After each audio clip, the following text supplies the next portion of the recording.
Court judge in Providence, Rhode Island, Tuesday. The judge found Goodyear Tire and Rubber Company negligent in the death of Mark Donahue in 1975. Donahue was killed when a left front tire failed while he was practicing for the Austrian Grand Prix. The suit was brought by Rhode Island resident David Lawton, the executor of the Donahue estate. During the 7 weeks of testimony, defense attorneys called several drivers and other auto racing dignitaries, including Mario Andretti, Niki Lauda, and Dan Gurney. Now, the jury in the case ruled that the Goodyear and Penske racing companies were negligent, but the judge overruled the jury and said Penske was a consumer, not a supplier, so therefore not liable. Judge Anthony Giannini awarded Donahue's family $9.6 million in damages, but interest began to accrue at the time of the accident, so the total amount may reach $19.58 million. Goodyear has filed a motion for a new trial.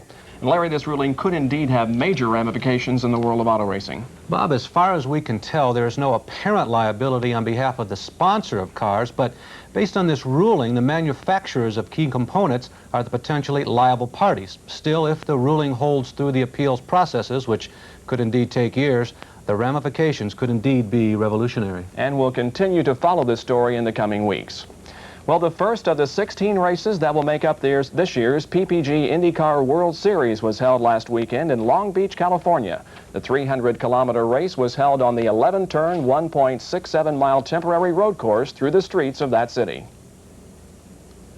It was the first time that Indy cars had raced on city streets since 1933 during the Chicago World's Fair. Rick Mears, the 1982 national champion, debuted his new Penske PC-12, and Tom Sneva, who managed to renew his Texaco sponsorship last month, was there in a new March. But the man of the weekend was Mario Andretti, whose new Lola T800 qualified fastest and led the other 27 starters toward the green flag. The race was actually started under yellow, but at the start of lap 2, the green flew and Andretti took off like a rocket. A rather interesting experiment took place during the event. Derek Daly had his heartbeat monitored. On the pace lap, it was 105. At the green flag, it increased to 185. At the end of 10 laps, Andretti was in the lead, followed by Teo Fabi, Mike Chandler, Derek Daly, Al Unser Jr., Michael Andretti, and Jeff Brabham. Jose Le Garza in the number 55 Machinist Union PC-10 came in early with no power, but he managed to return to the course for a few more laps before an electrical problem sidelined him.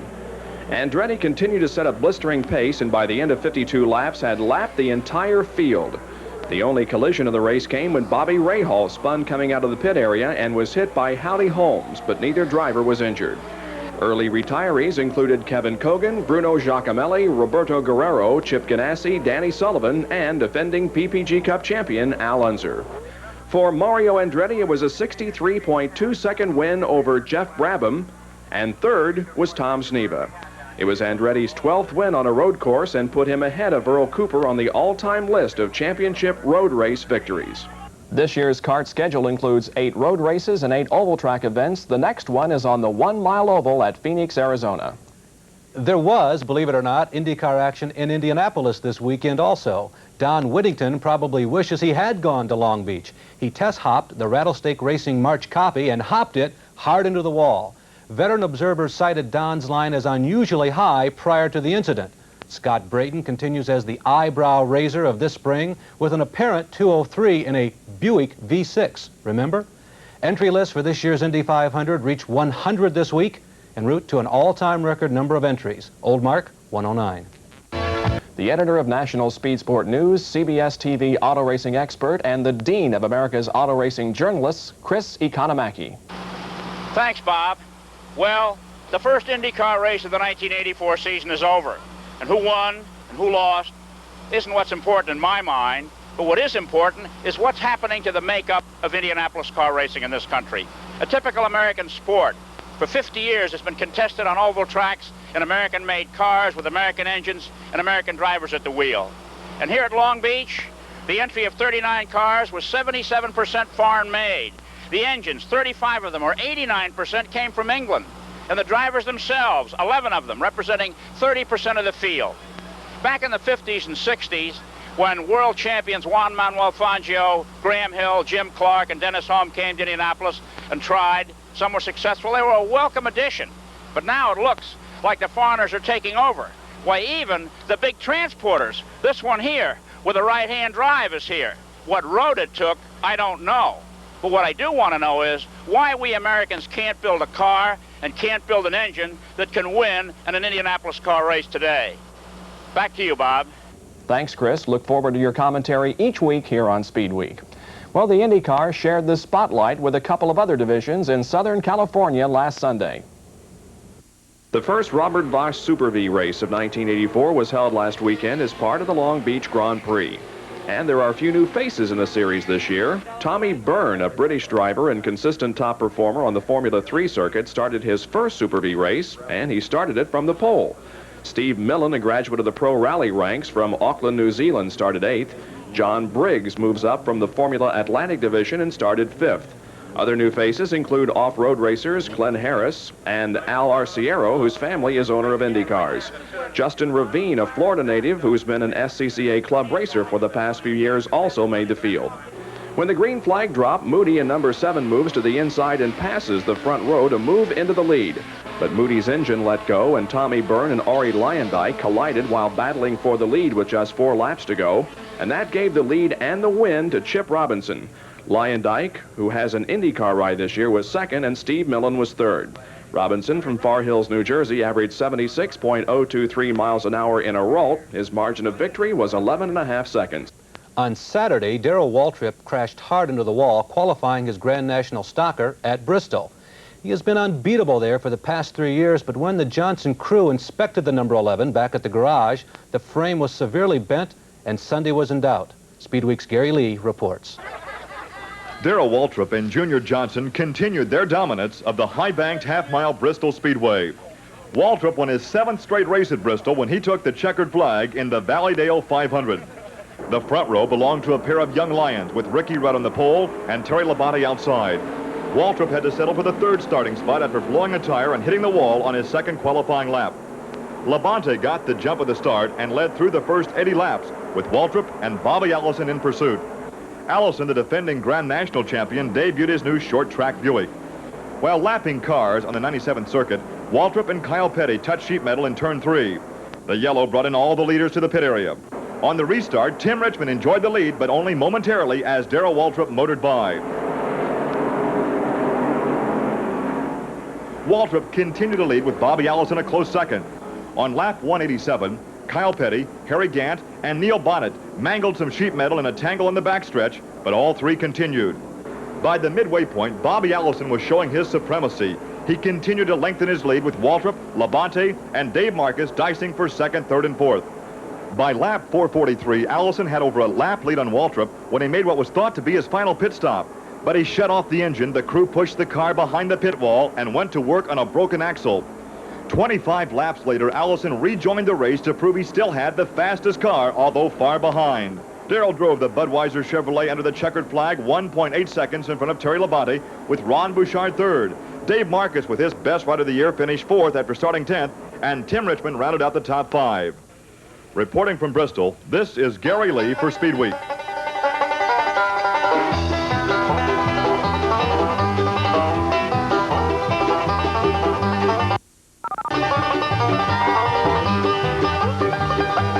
Racing team drivers stole most of the headlines in the Long Beach Grand Prix. 40 other competitors gathered for another kind of kart race, go-karts. This wasn't just any go-kart race. It was the richest kart race in North America with a purse of over $10,000. These pro karts with 200cc twin engines are capable of speeds in excess of 120 miles an hour. Lynn Haddock from Chattanooga, Tennessee, driving kart number 4, started from the pole with a qualifying average speed of 72.651 miles an hour. The event was especially important to Haddock because although he has won more than 42 local, national, and international races, a win at Long Beach had eluded him. Last year, he might have won, but a mechanical failure late put him on the sidelines. This year, it was a different story, though. When the checkered flag dropped, the 33-year-old mechanical engineer had a 9.8-second win over kart number 18, driven by Jeff Nelson from San Jose, California. Finishing 3rd was Vince Puello from Sacramento, California, on kart number 71. Haddock, who says he doesn't want Indy or Daytona, just more kart wins, picked up a check for $3,500, and it looks like he's on the way to another overall karting championship. He's won more than any other driver in the history of the sport, dating back to 1957. There have been a lot of celebrity races in recent years, and you know, some of them, the celebrities that is, might just be coming around. Just ask David Hobbs. The identically prepared Toyota Silicas raced at Long Beach again Sunday. The celebs included Olympic downhiller Bill Johnson in number 2, musician Christopher Cross, broadcaster Paul Page, Hill Street's Betty Thomas, and Bubby Jones. Whoa, wait a minute, Bubby's a racer. Well, anyway, the stars got a 30-second head start, and Robert Hayes in number 5 of the movie Airplane really took advantage. Look at this move on the left-hand side of the screen. He flew off to a comfortable lead for laps 1 through 6. Trans Am champ David Obbs in number 10 started in the tail section and steadily ascended until catching Hayes on the final lap, which caused a 3-car scramble that included go-karter Scott Pruitt. Everybody led somewhere at least once, but David saved face for the pros by leading as they crossed the line. Desiree Wilson was QT, that's quick time, but went out with problems. Pruitt ended up second, Hayes third. He was also the highest finishing celebrity in '81. Johnson fourth, and old Bub Jones was fifth. Only the trained racing observer can tell the difference between an IMSA GT car that competes in America and a Group C machine that races for the World Endurance Championship for manufacturers. They look the same on the outside, but inside, it's been a different story. That is, until now. Apparently, the regs are inevitably merging, but not without controversy. The move has been urged by strong-willed John Bishop of IMSA. There have been some immediate changes and some aspects of the rules left hanging.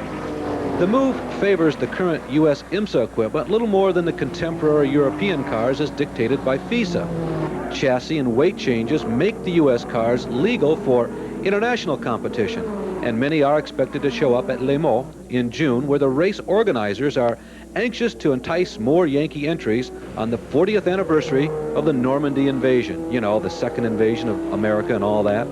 This could be almost as much of a war. Stateside, the IMSA season has been intriguing, a blend of the expected. The Jaguars of Bob Tullius's Group 44 really delivered at Miami. Brian Redman and Doc Bundy in the 04 Cat, and Tullius with Pat Bedard in the flagship number 44.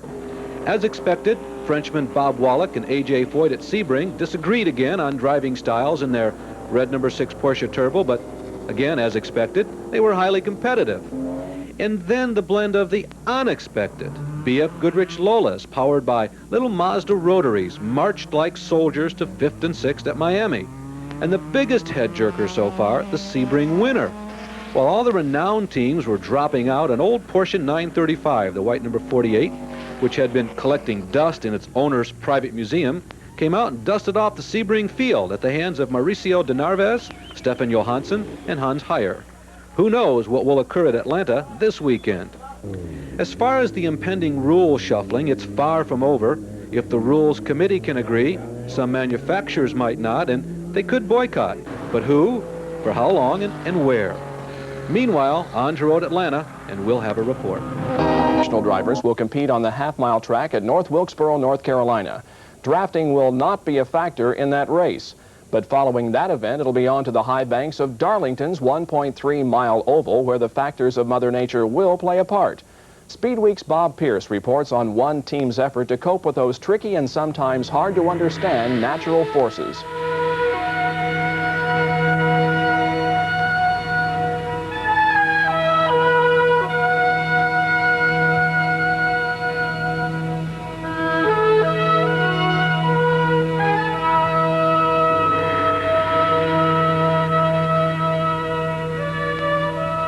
The wind, one of nature's most powerful forces. You can't see the wind, but you can feel it. And you know it's there. As a gentle breeze, the wind makes blades of grass dance and flags flutter and wave. At 200 miles an hour, the wind can turn a 3,700-pound race car over like a toy. If you want to be America's best, if you want to be stock car racing's Winston Cup champion, You have to race against the wind.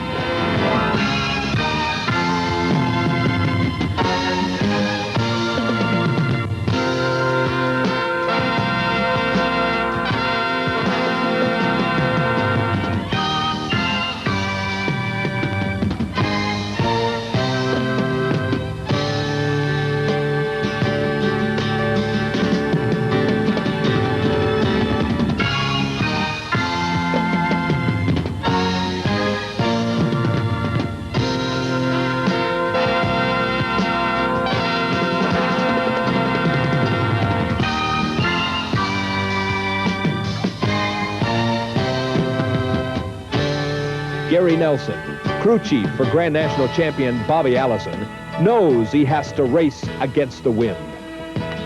When Gary had the opportunity, he went to the General Motors wind tunnel in Detroit for tests. Here Gary and his crew study the aerodynamics of their race car in winds in excess of 150 miles an hour.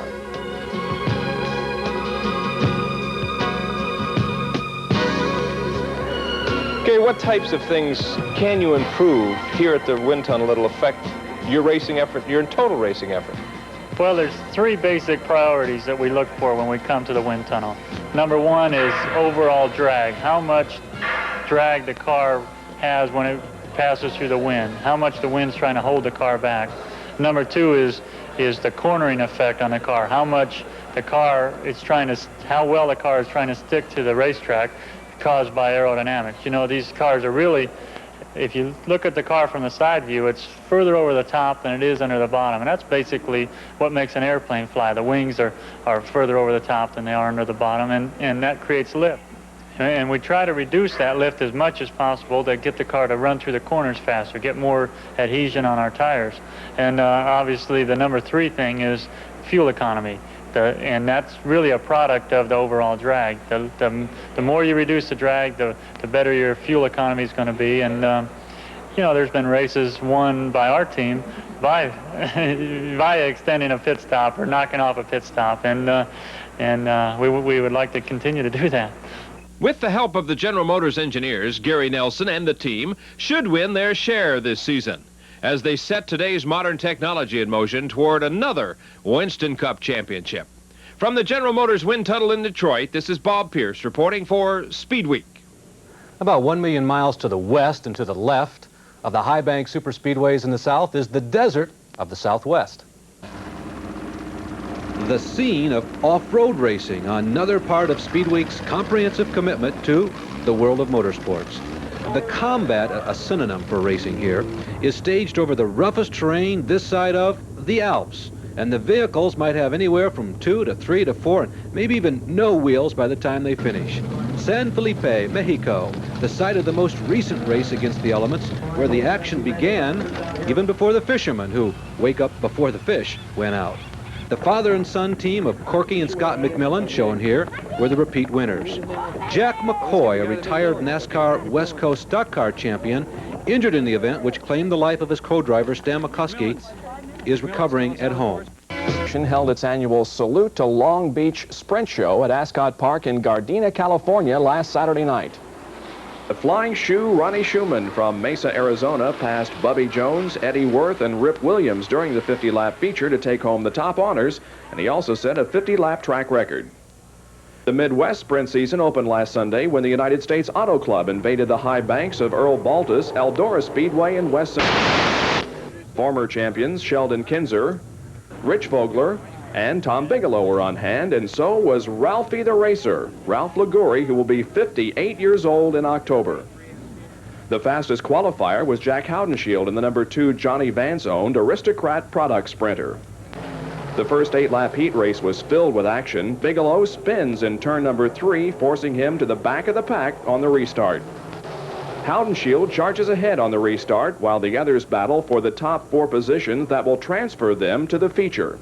Johnny Parsons, who was entered at Long Beach, couldn't have had much worse luck there. While battling for 5th place, Parsons slams the first turn wall, flips end over end, but emerges uninjured. Mike Johnson and Rick Hood were on the front row for the 30-lap feature, but Sheldon Kinzer from outside of row number 2 grabs a lead at the drop of the green flag. Kinzer leads the first 7 laps, but Haudenschild finds just enough room between Kinzer and the wall in turn 1 and moves into first place. Getting to victory lane wasn't that easy for Haudenschild, though. As he approaches slower traffic, Jack Hewitt spins on the main straightaway. Hewitt was driving the car his dad had qualified after Jack's Sprinter had engine problems. His spin brings out the yellow with only 5 laps to go. But Haudenschild finds no major challengers during the last 5 laps and wins the season opener. USAC's next sprint engagement is at the Paragon Indiana Speedway on April 22nd. Next week, we'll be back, and we'll start on this summer's trip around the world. We'll have a report on the Formula 2 season, where American teenager Davy Jones is expected this year. We'll have motorcycle racing from California and Grand National stock car racing. As a matter of fact, that's where Bob and I are headed. You can see the Northwestern Bank 400 from the brushy mountains of North Wilkesboro, North Carolina, live on ESPN this Sunday. See you then. So long, everyone. SpeedWeek has been brought to you by